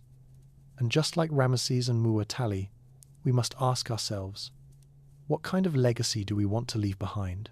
Do we want to be remembered for our victories, or do we want to be remembered for the choices we made, the wisdom we showed, and the way we navigated the complexities of power and perception? The Battle of Kadesh serves as a powerful reminder that the true measure of leadership isn't in the battles we win, it's in the legacy we leave behind. And the greatest victories, I believe, are those that are won through wisdom, diplomacy, and the ability to navigate the complex dynamics of the human experience. The greatest leaders are not those who dominate others, they are those who understand when to fight, when to step back, and how to influence the course of history in ways that transcend their immediate actions. As I reflect on this story, I am reminded that the true power of leadership lies not in the strength of the sword, but in the strength of the mind, the heart, and the ability to shape the future. As I think further about the Battle of Kadesh and its impact, I'm struck by how both Ramesses II and Muwatalli II's strategies transcend mere military tactics. At its core, this battle was not just about the forces they commanded or the territories they fought for, it was about their individual journeys to secure immortality through their legacies. Ramesses sought to reinforce Egypt's eternal dominance, and Muwatalli sought to challenge that dominance, carving his own place in history. This quest for legacy is something I deeply resonate with because, in our own lives, we often find ourselves navigating between immediate victories and long-term legacies. It's in this delicate balance where we define ourselves, our leadership, and the lasting impact we'll have on the world. One aspect that profoundly resonates with me is the parallel between their ambitions and the way we approach personal goals. Ramesses, despite his incredible might, had to constantly prove that Egypt was invincible. Similarly, we all face moments where we feel the pressure of having to prove our worth, to live up to an image we've built for ourselves, or one that society places on us. Ramesses, as a king, could never afford to show weakness. His greatness, though acknowledged, was tied to an expectation of unbroken success. This kind of pressure isn't unique to ancient rulers. In our modern world, we often place this expectation on ourselves, believing that we must always succeed, that we cannot afford failure. But the truth is, as Ramesses learned at Kadesh, no one can avoid the vulnerability that comes with power. The Battle of Kadesh has taught me a lesson in humility. As much as we strive for success, there are moments when we will be faced with challenges beyond our control. This battle showed me that even the most powerful can be humbled, that invincibility is often an illusion. I've come to understand that true strength lies not in the ability to avoid failure, but in how we face and learn from it. In life, we may experience moments when our achievements fall short, when the picture we've created of ourselves begins to unravel. But, like Ramesses, we can choose to face those moments with integrity, understanding that it is not about perfection, but the resilience to continue moving forward. On the other hand, Muwatalli's approach to the battle was one that deeply resonates with me as well. His subtlety, his strategic use of diplomacy, and his ability to manipulate perception were all tools that reflect a quieter, more calculated form of leadership. Muwatalli didn't need to overpower Ramesses. Instead, he shifted the balance by weakening Egypt from within. It makes me reflect on how often in our lives we are faced with situations where direct confrontation isn't the best route. Sometimes, the greatest strength is found in being patient, understanding the dynamics around us, and using influence and wisdom to reach our goals. There's something profoundly humbling about Muwatalli's tactics. They remind me that leadership doesn't always require loud declarations or forceful actions. In fact, the most effective leaders often don't need to raise their voices. Their ability to command respect, to shift the narrative, and to lead with subtlety can be even more powerful. In our personal and professional lives, this lesson rings true. The ability to lead with thoughtfulness, to build trust through diplomacy and understanding, can often produce results that brute strength never could. The true power of leadership, as I've come to understand it through Kadesh, is in the ability to balance ambition with wisdom. Both Ramesses and Muwatalli were driven by immense ambition, but it was their understanding of what truly mattered legacy that defined the course of their reigns. Their legacies weren't solely built on military victories, but on the decisions they made, the perception they created, and the future they shaped. Similarly, in our own lives, the decisions we make, especially those made with an understanding of their long-term consequences, shape our legacy. It's not just about the victories we celebrate today, it's about the impact we leave behind. I'm reminded of the importance of perspective. Both kings were aware that the outcome of the battle would shape their legacies, but they also understood that legacy isn't just about short-term success. It's about how we are remembered, what we stand for, and the values we uphold. In the end, the true cost of ambition isn't found on the battlefield. It's found in the choices we make along the way, and the wisdom to recognize that the greatest victories may not be the ones we win, but the ones we secure through understanding, restraint, and long-term vision. As I reflect on the events surrounding the Battle of Kadesh, I realize that the clash between the Egyptian and Hittite forces was not merely a military engagement, but a story about the very nature of power, perception, and human ambition.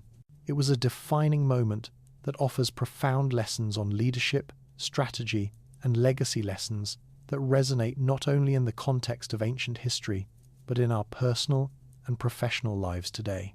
The battle between Ramesses II and Muwatalli II was a microcosm of the ongoing struggle between strength and subtlety, between military might and diplomatic finesse. What fascinates me most is how, at its core, the battle for Kadesh symbolizes the human drive to define one's legacy and secure a place in the annals of history. Both Ramesses II and Muwatalli II were kings who stood at the helm of powerful empires, but their paths to greatness were marked by very different approaches. Ramesses II, often referred to as Ramesses the Great, was a king who embodied the idea of military might. He ruled over Egypt during its most prosperous era and was the embodiment of the god-king figure. His reign was marked by monumental military campaigns, grandiose architectural feats, and the expansion of Egypt's influence. For Ramesses, Kadesh was more than just a city. It was a symbol of Egypt's supremacy in the ancient world. The stakes were higher than military dominance. It was about maintaining Egypt's legacy, its place as the beacon of civilization, and proving to the world and to himself that Egypt was, and always would be, the greatest power in the Mediterranean. What strikes me about Ramesses' perspective is how it represents the immense pressure that comes with being at the top. To be a leader of such an empire, to be hailed as a god-king, is to constantly live under the shadow of expectation.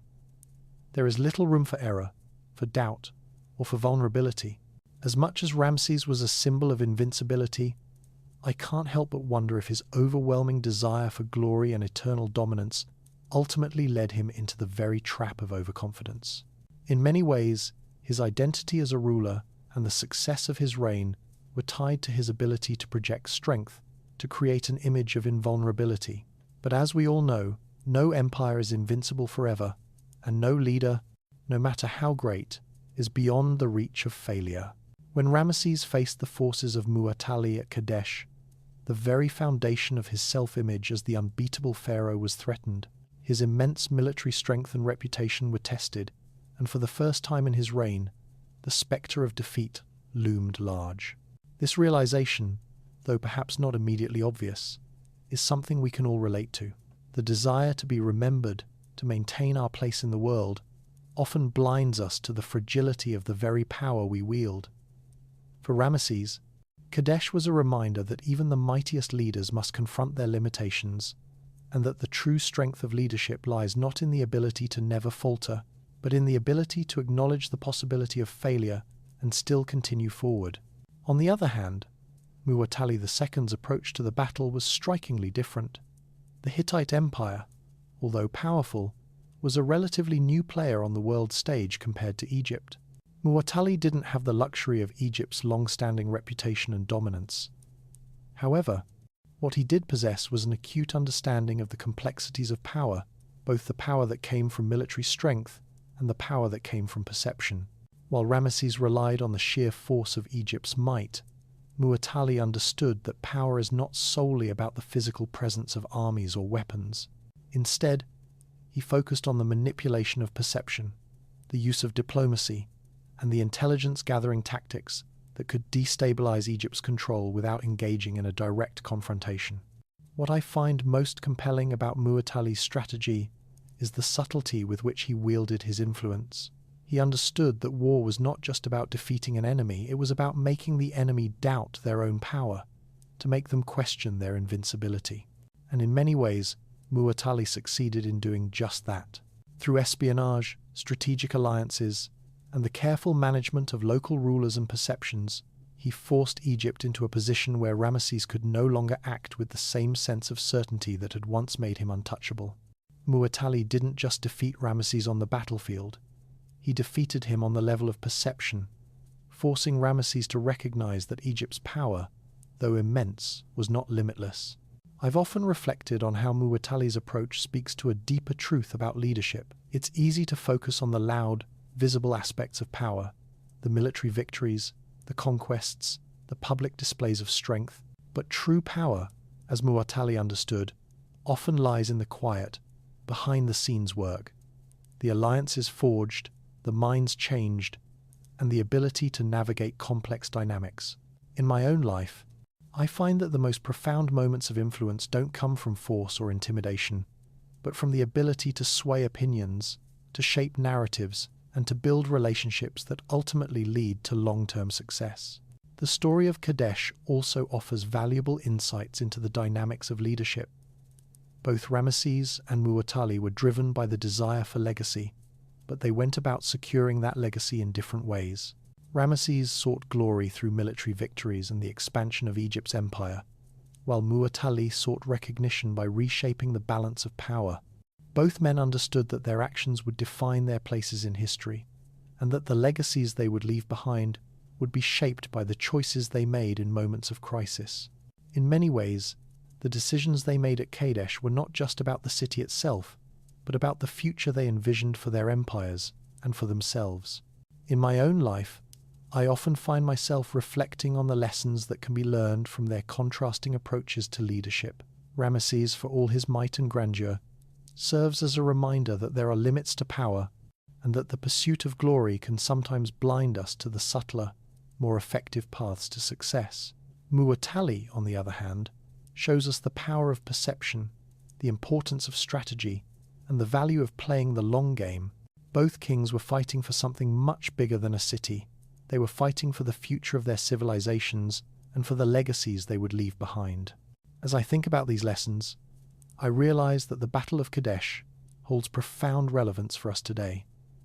The challenges that leaders face in our modern world, whether in business, politics, or personal life, are not so different from those faced by Ramesses and Mu'tali.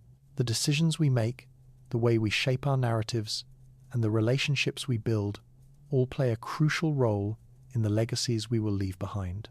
The true measure of leadership is not found in the victories we achieve today, but in the wisdom to navigate the complexities of power and perception, to balance strength with humility, and to shape the future in ways that will resonate long after we are gone.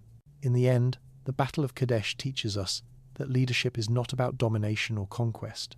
It's about understanding the delicate balance between action and restraint, between the pursuit of glory and the recognition of the inevitable costs that come with power. As I reflect on the story of Ramesses and Mu'tali, I am reminded that the greatest victories often lie not in the battles we win, but in the decisions we make, the wisdom we gain, and the legacy we leave behind. Reflecting on the Battle of Kadesh, I can't help but feel a deep connection to the personal struggles that both Ramesses II and Mu'tali II experienced. Their leadership was about more than just military might or territorial control. It was about the way they defined their legacies, the way they each envisioned their places in history. As I think about their struggles, I begin to recognize the common threads of ambition, vulnerability, and self-doubt that we all face at some point in our own lives. Ramesses, with his godlike persona and his immense power, represents the kind of leader who commands respect through strength and grandeur. But beneath this surface of invincibility, there was a human being driven by a deep, internal conflict, the fear of failing, of not living up to the grand legacy of Egypt that had been entrusted to him. As much as we admire those in positions of power, we often forget that they, too, carry immense pressure and the weight of expectation. Their actions, as calculated and strategic as they might be, are often fueled by a need to preserve their image, their legacy, and their place in the world. I find myself reflecting on how often we, in our own lives, seek validation or feel burdened by the expectations of others. It's a human experience to want to be seen, to want to be remembered, and yet to fear the inevitable decline that comes with time. We all struggle with the question of how we will be remembered after we're gone. In Ramesses' case, the battle for Kadesh was not just a battle for a city or a trade route. It was a fight to reinforce the image of Egypt's dominance. But in his pursuit of eternal glory, Ramesses overlooked the possibility that power, no matter how solid it seems, is fleeting. History teaches us that all empires, no matter how mighty, eventually fall. I think that's the paradox of power. The more we strive to solidify our place at the top, the more vulnerable we become to the forces that ultimately bring us down. What I've learned from Ramesses' experience is that no matter how powerful we are in a moment, we must always be aware of our limitations. Strength, without humility, is bound to falter. On the other side, Mu'attali's approach to leadership offers a different kind of wisdom. He understood that perception often outweighs reality. Rather than trying to overpower Ramesses with brute force, Mu'attali used strategy, diplomacy, and intelligence to weaken Egypt's position. In many ways, Mu'attali was a master of subtlety. He understood that the true art of leadership wasn't in the physical battles fought on the ground, but in the quieter wars fought in the minds of those around him. This is a lesson I often remind myself of sometimes. The greatest power doesn't come from action, but from knowing when to step back and allow others to believe they've won, only to realize later that the true victory was achieved through strategy and subtlety. Mu'attali didn't just win Kadesh by defeating Ramesses on the battlefield. He won by forcing Ramesses into a diplomatic settlement, demonstrating that in leadership, perception can be as powerful as reality. What's remarkable to me is that Mu'attali, in his quiet mastery, was able to reshape the future of the ancient world without ever having to deliver the final blow in battle. The real battle, it seems, was won in the minds of the people and in the corridors of power. I can't help but think about how we, too, often try to force situations to take immediate action, when sometimes the wisest course is to hold back, assess, and choose the more subtle approach that will shape the future in ways we cannot immediately see. The lessons from Kadesh, I believe, resonate deeply with all of us. Whether we are in positions of leadership or just navigating our own personal journeys, we are constantly grappling with the desire for success, recognition, and legacy. Ramesses and Mu'attali each faced different challenges, but they were united by the same desire to secure their places in history. And while Ramesses fought to assert Egypt's power through direct confrontation, Mu'attali sought to shift the balance of power through influence and perception. In that, there is a valuable lesson about leadership today. It's not just about pushing forward with strength and willpower, but also about understanding the complexities of the situation and using subtlety, perception, and intelligence to guide our decisions. What strikes me most about these leaders is how they navigated their vulnerabilities.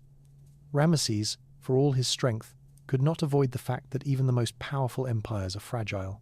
And Mu'attali, while he did not have the same military might, knew that vulnerability could be a tool. He used it to his advantage. Both men, despite their apparent differences, understood that leadership is a delicate dance of strength, perception, and vulnerability. The real challenge, I believe, lies in how we face those moments of uncertainty in our own lives. It's easy to feel invincible when things are going well, but true leadership is about being prepared for the inevitable challenges that will come. When I think about my own life and the challenges I face, I realize how often I am caught between the desire for immediate results and the wisdom of taking a longer, more strategic approach. There are moments when it feels like the world is pushing me to act quickly, to fight for what I want, and yet there is a quieter voice that tells me to step back and observe. The Battle of Kadesh reminds me of that voice, the voice that encourages patience, the voice that teaches us that leadership is not always about brute force, but about knowing when to act and when to hold back. The final message I take from this story is the importance of legacy. Both Ramesses and Mu'attali were not just fighting for Kadesh, they were fighting for their places in history. And this, I believe, is something we all strive for. We want to be remembered, to leave behind something meaningful. Whether it's in our careers, our relationships, or the impact we have on the world, we are all building legacies.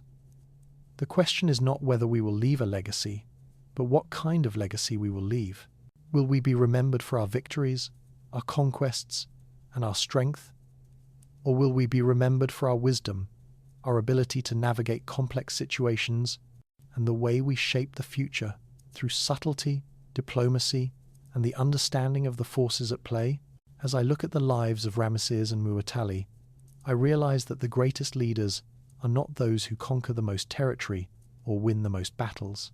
They are the ones who understand the complexities of power and perception, who know when to act and when to hold back, and who shape the future not just through their strength but through their wisdom.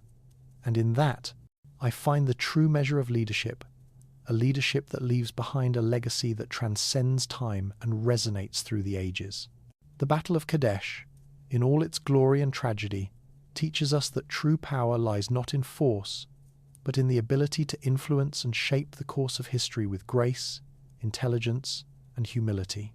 The Battle of Kadesh stands as one of the most iconic conflicts in the ancient world.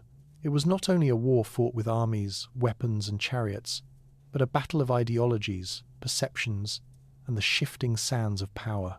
As I reflect on the events of Kadesh, it's hard not to see it as a metaphor for the challenges of leadership, the fragility of empires, and the relentless drive for recognition and legacy that defines humanity. The story of Ramesses II and Muwatalli II is not just about a battle over a strategic city. It's about the complexities of human ambition, the intertwining of strength and vulnerability, and the importance of understanding when to act and when to step back. At the core of the Battle of Kadesh is the idea of leadership, and the way both Ramesses and Muwatalli approached their roles as rulers of great empires. Ramses II, the mighty pharaoh of Egypt, stood as a symbol of invincibility. His reign was marked by grand military victories, the construction of monumental structures, and a reputation that made Egypt a beacon of civilization in the ancient world. The legacy he sought to build was one of eternal dominance, one that would ensure Egypt's place as the unrivaled power in the Mediterranean for centuries to come. But what strikes me is that Ramesses, despite his military genius, was also trapped by the very image he sought to project. He had to maintain Egypt's dominance, not just for his people, but to secure his own legacy as the greatest pharaoh who had ever lived.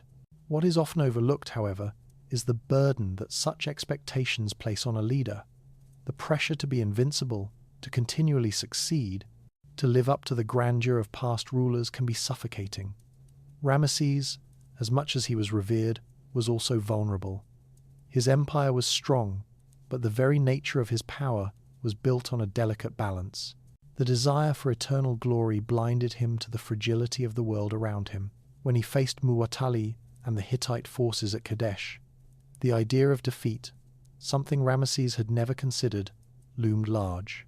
This battle was not just about physical control, it was about confronting the limits of his power and the recognition that no matter how great an empire, it too is vulnerable to the changing tides of history. For Ramesses, Kadesh was a chance to solidify his legacy, to prove that Egypt would remain supreme. But in doing so, he might have overlooked one of the most powerful truths of leadership, that the greatest leaders are not those who never fail, but those who learn from their failures and adapt. His overwhelming ambition, his desire to be remembered as the greatest king, led him to a place where victory became a matter of ego rather than strategy. What struck me most about his situation was how often we, too, can be blinded by the need to maintain an image of invincibility.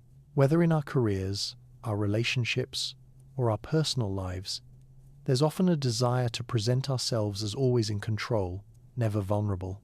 But the lesson of Kadesh, for me, is that true strength comes not from the absence of vulnerability, but from the ability to confront it, to acknowledge our limitations, and to continue forward despite them.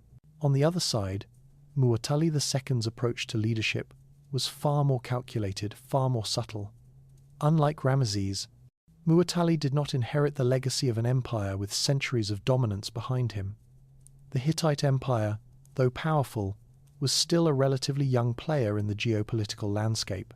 What Muwatalli understood, and what I find truly fascinating, is the power of perception. While Ramesses relied on the sheer strength of his empire, Muwatalli focused on the manipulation of perception and the use of diplomacy to undermine Egypt's position. In many ways, Muwatalli's strength lay not in what he could conquer with force, but in his ability to destabilize Egypt from within. He knew that military power alone was not enough to secure a long-lasting legacy. Instead, he played the long game, using intelligence, strategic alliances, and psychological tactics to weaken Ramesses' position. Muwatalli's strategy, to me, speaks to the enduring power of diplomacy. The battle for Kadesh was not simply a contest of military strength, it was a contest of ideas, of who could shape the future of the region. Muwatalli understood that perception, influence, and timing were often as powerful as any sword. What I admire about Muwatalli is how he grasped the importance of relationships and alliances, how he recognized that the true game of power was not just fought on the battlefield, but in the minds of rulers, advisors, and the people who followed them. By creating doubt in Ramesses' invincibility, Muwatalli did not just win the battle, he won the long-term game of influence. The fact that the two empires reached a diplomatic stalemate after Kadesh shows that Muwatalli's tactics had shifted the balance of power. He forced Egypt into a corner where diplomacy, not war, became the key to the outcome. This contrast between Ramesses and Muwatalli is a powerful lesson for anyone in a position of leadership or influence. In today's world, the balance between power and perception is just as important as it was in the time of Kadesh. In our own lives, we are often faced with the challenge of knowing when to assert ourselves, when to push forward, and when to hold back. There are times when strength and assertiveness are necessary, but there are also times when the most powerful thing we can do is be patient, to wait for the right moment, and to use diplomacy and influence to guide the outcome we desire. I've found that many of life's greatest victories come not from brute force, but from understanding the dynamics at play, from knowing when to act decisively and when to wait. In my own experience, I've often encountered moments where I've had to decide whether to fight for immediate success or to consider the long-term impact of my actions. Ramesses and Muwatalli's approaches to leadership are a reminder that the best leaders are those who can see beyond the immediate battlefield, those who understand that lasting success often comes from a deep understanding of people, relationships, and perception. The Battle of Kadesh teaches us that the ability to influence, to change the narrative, is sometimes more valuable than military might. The greatest leaders, I believe, are not those who conquer the most territory, but those who understand the complexities of power and perception, who can guide the future with wisdom and foresight. As I continue to reflect on the story of Kadesh, I am reminded that the choices we make today, the decisions that seem small and inconsequential, often have far-reaching consequences. Just as Ramesses and Muwatalli fought for their legacies, we too are shaping our own. Our decisions, our actions, and the way we navigate the challenges we face will define the legacies we leave behind. And just as the Battle of Kadesh teaches us the value of leadership, diplomacy, and the complexities of power, it also reminds us that true greatness lies not in victory, but in the wisdom to make decisions that will have a lasting impact on those who come after us. Whether we are fighting battles on a personal, professional, or political level, we must remember that the real measure of leadership is not how many victories we win, but how we navigate the challenges of life with wisdom, humility, and grace. As I reflect on the deeper lessons embedded in the Battle of Kadesh, I am reminded of the timeless nature of leadership and the complex dynamics that drive human ambition. Ramesses II and Muwatalli II, though separated by centuries of time and different cultures, were engaged in a struggle that every leader, every individual, can relate to. Their battle wasn't just for physical control over a city. It was about power, perception, and legacy. What strikes me the most about this battle is how the outcome was shaped by the leader's ability to understand not only the external forces around them, but also the internal forces, the fears, the desires, and the vulnerabilities that influence decisions. Ramesses, as a leader, was faced with the burden of maintaining Egypt's long-standing supremacy. His entire identity was wrapped up in the image of invincibility. His military campaigns, monumental structures, and godlike status as pharaoh all contributed to the persona of Egypt as the eternal empire. But as I think about Ramesses' drive to project power and invulnerability, I can't help but wonder if, in his relentless pursuit of greatness, he failed to confront the true costs of that power. As leaders, we often place ourselves in situations where we must constantly prove ourselves, as if our worth is tied to our achievements or the image we project to others. But in doing so, we often overlook the internal fragility that comes with the pressure to be perfect. The truth is, no one can carry the weight of invincibility forever. Power, when not tempered with humility and self-awareness, can lead to blind spots that expose us at the most critical moments. This is where Mu'attali's approach stands, in stark contrast to Ramesses. Mu'attali did not have the luxury of an empire with centuries of dominance behind him. The Hittites, although powerful, were still young, still proving their place in the world. What struck me about Mu'attali's strategy was his deep understanding of perception and the role it plays in shaping outcomes. He didn't rely solely on military strength. He understood that perception can be as powerful as reality. Mu'attali's success wasn't just about military maneuvers. It was about the subtle art of destabilizing his enemy's confidence, forcing them to question their invincibility. This approach resonates with me deeply because it reminds me that, in life, true influence often comes not from sheer power, but from understanding people, their weaknesses, and how perception can shape behavior. Mu'attali's ability to manipulate the narrative and create doubt in Ramesses' mind shows a crucial lesson about leadership. Leaders are often faced with moments of crisis or challenge, and in those moments, our reactions determine the course of events. The way we perceive ourselves and the way others perceive us shapes the decisions we make. It's not always the most direct path that leads to success, but the ability to read the room, to assess the situation, and act with subtlety, wisdom, and long-term vision. What Mu'attali achieved was not simply a tactical victory on the battlefield. He reshaped the entire narrative. In doing so, he proved that leadership is not about imposing your will on others, but about understanding when to push forward and when to hold back. It's about knowing when to fight and when to use diplomacy and influence to achieve what you want without firing a single shot. As I reflect on these lessons, I can't help but draw parallels to my own life. In my own journey, there have been countless moments when I've had to decide whether to take immediate action or to wait for the right moment, to choose whether to assert myself or to allow the natural flow of events to unfold. I've realized that in many situations, the most powerful thing I can do is to resist the urge to rush in, to simply listen, observe, and learn. Like Mu'attali, I've found that true power often lies in the ability to influence and shape the course of events without overwhelming force. There are moments in life when we can achieve more by quietly positioning ourselves, by understanding the dynamics at play, and by guiding others toward a solution that benefits all parties involved. This has been one of the most profound lessons I've learned from the Battle of Kadesh. It's not about who wins the most battles. It's about who has the wisdom to navigate the complexities of life and leadership. Ramesses and Mu'attali's approaches to leadership offer us important lessons about the importance of self-awareness, humility, and the ability to step back and think strategically. In our own lives, we are constantly making decisions that have the potential to shape our futures. Every action, every word, every relationship we build is part of the narrative that will eventually define our legacy. And in this, I find the most powerful lesson of all, the lesson that true greatness comes not from the battles we win, but from the choices we make in the pursuit of something greater than ourselves.